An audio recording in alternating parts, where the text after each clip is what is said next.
nombre es María Luisa Burneo, soy antropóloga. Yo estudié antropología en la Universidad Católica y luego hice mis estudios de posgrado en Francia. Hice mi maestría en la Escuela de Altos Estudios de Ciencias Sociales en París y también hice mis estudios de doctorado años después en la misma escuela.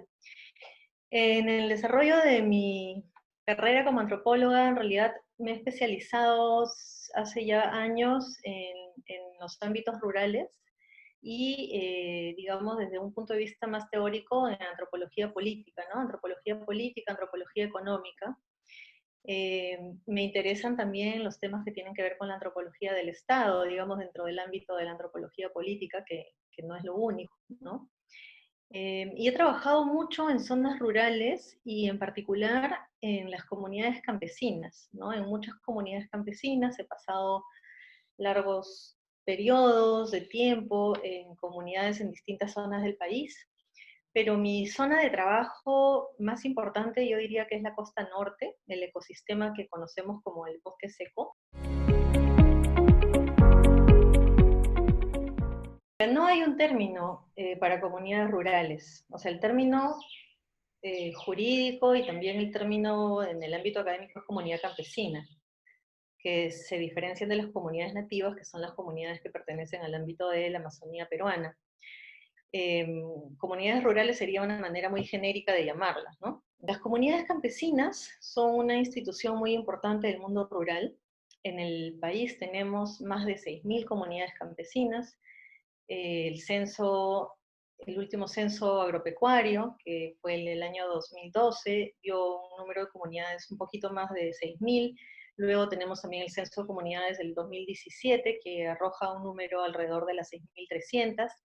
Hay algunas pequeñas variaciones según las bases de datos que existen, pero bueno, las comunidades, como digo, son instituciones importantes del mundo rural que vienen de distintos procesos históricos de formación, ¿no? Normalmente uno entiende una comunidad campesina como una agrupación de familias que comparte una historia común de apropiación de un territorio a lo largo de diversos procesos históricos, y que tiene una serie de arreglos y normas alrededor de cómo se usa ese territorio, de cómo se usan los recursos, pero también en sus formas de organización política y social. Las comunidades son muy diversas, ¿no? O sea, no solamente por sus procesos históricos distintos, sino también por las diferentes maneras que tienen de organizar el territorio y porque están en diferentes ámbitos geográficos y en diferentes zonas del país. Bajo, digamos, la normativa peruana, o sea, bajo la ley, se conoce como comunidad campesina para referirse a toda esta diversidad, ¿no?, de comunidades que se han formado, como digo, en distintos procesos históricos. Entonces, yo creo que lo importante aquí es entender que las comunidades son instituciones que están articuladas a diferentes procesos sociales, al mercado. Los comuneros y comuneras se mueven y tienen vínculos fluidos con distintos puntos urbanos, periurbanos, con las capitales provinciales, regionales, y se dedican a distintas actividades, ¿no? Entonces no tenemos que pensar que que las comunidades son, digamos, una organización cerrada que está en algún punto aislado del territorio, sino que son organizaciones que están involucradas en distintas dimensiones de la vida política y económica del país. Dentro de los principales problemas, uno muy importante es el de la propiedad de la tierra. Las normas y las políticas que se dan durante los años 90 y que se siguen profundizando a lo largo del 2000, 2010 y los siguientes gobiernos, lo que hacen de alguna manera es eh, flexibilizar las reglas que existen, ¿no?, en cuanto a las decisiones que se pueden tomar sobre el manejo del territorio comunal. Esto coincide con dos procesos importantes. Uno es el boom extractivo, el gran crecimiento del extractivismo desde el año 95 hacia adelante, pero que sobre todo se nota mucho a partir del 2004, entre el 2004 y el 2013 más o menos, que son todos los proyectos de gran minería que avanzan sobre la sierra peruana en diferentes territorios, ¿no? Cajamarca, Apurímac, Cusco, Arequipa. Y en la costa tenemos otro proceso que es más reciente, que es el de la concentración de tierras en manos de empresas agroindustriales, ¿no? Las grandes corporaciones agroindustriales, que conforman nuevos latifundios concentrando tierras. Entonces, estos dos procesos, tanto el de agroindustrias como el de industrias extractivas, en particular la minería, digamos que afectan territorios comunales, o sea, se entrecruzan con los territorios comunales. Existen nuevos marcos normativos que, digamos, permiten que a través de una serie de mecanismos las tierras comunales, si es que así lo deciden los comuneros en las asambleas, puedan ser fraccionadas, vendidas, arrendadas, hipotecadas, ¿no es cierto? Entonces, eso ha traído también una serie de consecuencias. ¿Por qué? Porque las comunidades, no todas, contaban con lo que se llama el título comunal. Es decir, si bien las comunidades son propietarias y tienen derechos sobre sus territorios, no todas cuentan con títulos inscritos en registros públicos de todo el conjunto del territorio comunal. Otro reto que enfrentan las comunidades el día de hoy, por ejemplo, tiene que ver con el cambio climático y la presión sobre recursos, no solamente tierra, sino también agua.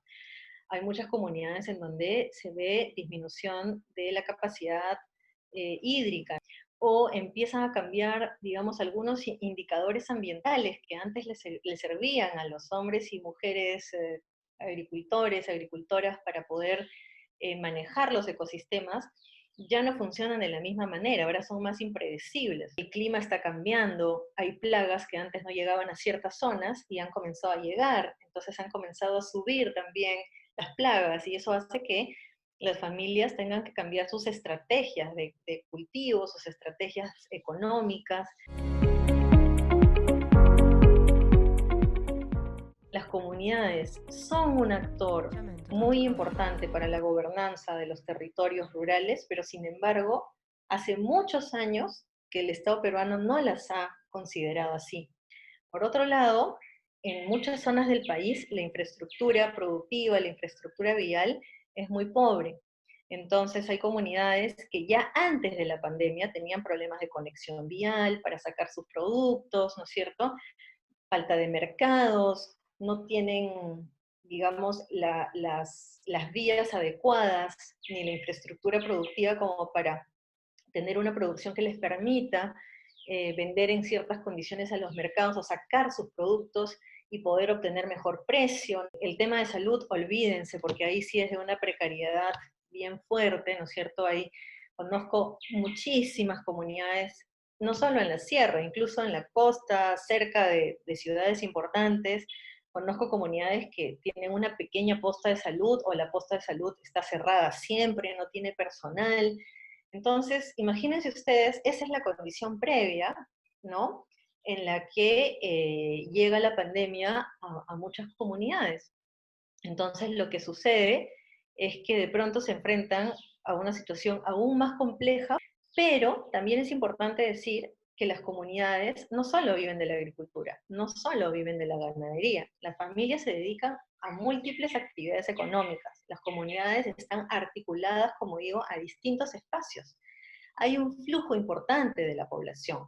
Entonces, por ejemplo, una familia comunera puede tener su chacra, puede tener sus animales, pero también por periodos, seguramente el papá migra y tiene algún trabajo en alguna ciudad, quizás uno de los hijos tiene un negocio, o tiene un camión, o una pequeña movilidad con la que hace transporte, de repente una de las hijas trabaja temporalmente eh, como empleo agrícola en alguna ciudad cercana. Entonces, todos estos flujos en el espacio que atraviesan los territorios, o sea, no solamente es el territorio de la comunidad, ¿no? O sea, son una serie de puntos.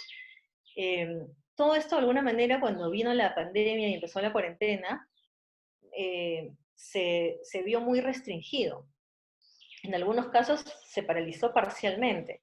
Entonces también la gente perdió esos empleos, perdió esos ingresos, y en muchos casos pues se han quedado sin nada, ¿no? Poco a poco empiezan a retomar, pero ahora está el riesgo del contagio, no solo la comunidad, sino también la ronda campesina en algunos sitios del país, las que han jugado un papel muy importante, por ejemplo, para cuando han recibido a los retornantes que regresaban a sus lugares de origen. Entonces uno ve realmente cómo ha habido una falta de respuesta, de capacidad de parte de los gobiernos locales y otras instancias del Estado que prácticamente no han hecho mucho más que dar alguna canasta de alimentos, mientras que ha habido una movilización de las comunidades y las organizaciones campesinas para poder gestionar todos estos flujos y estos traslados que empezaban a darse con la pandemia y que ponían en una situación de alto riesgo a toda una población que además no cuenta con servicios de salud próximos, ¿no? Por un lado, tenemos el tema de algunas zonas que han recibido una cantidad importante de familias que han retornado, ¿no? Entonces lo que vemos es una reinserción de estas familias en la economía y en el tejido social local de la comunidad, o si no es comunidad, del ámbito rural, el caserío que los ha recibido, donde han retornado, que tiene implicancias eh, a futuro.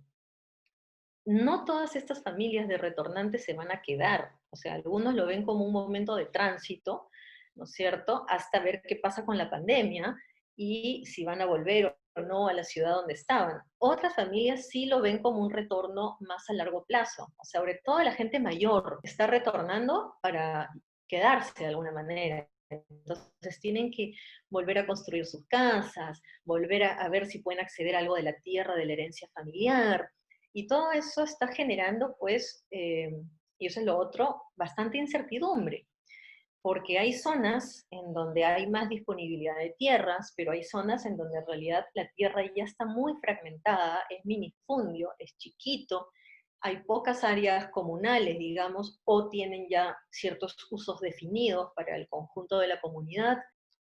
Puede haber también temas vinculados a las estrategias de seguridad alimentaria de las familias, porque ahora son más miembros de la familia que han vuelto, que hay que alimentar y no necesariamente hay más tierra.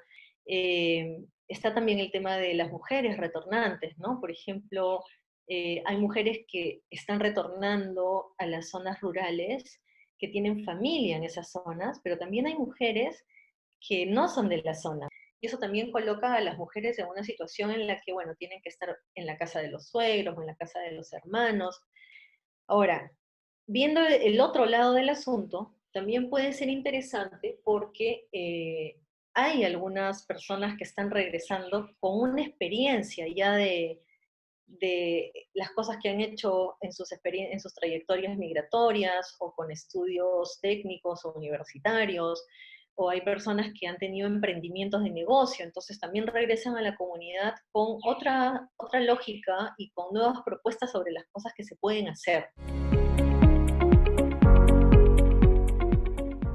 Un tema que hay que pensar a futuro, como digo, tiene que ver con la situación de la agricultura familiar, o sea, de los pequeños agricultores y en particular de los pequeños agricultores familiares. Hay que pensar en temas de seguridad alimentaria que tienen que ver no solo con la situación de estas familias, sino que tienen que ver con la situación de la capacidad de disponer de alimentos frescos y de calidad en el conjunto del país, porque muchas veces lo que no estamos pensando es que son estos productores, estos pequeños productores de las zonas rurales quienes abastecen más del 80% del mercado de alimentos frescos a nivel nacional. Entonces, por ejemplo, hay un tema bien importante que es el tema de la agroecología, hacia una agricultura más limpia, pero también hacia distintas formas de producción y de formas de distribución quizás más solidarias, ¿no es cierto?,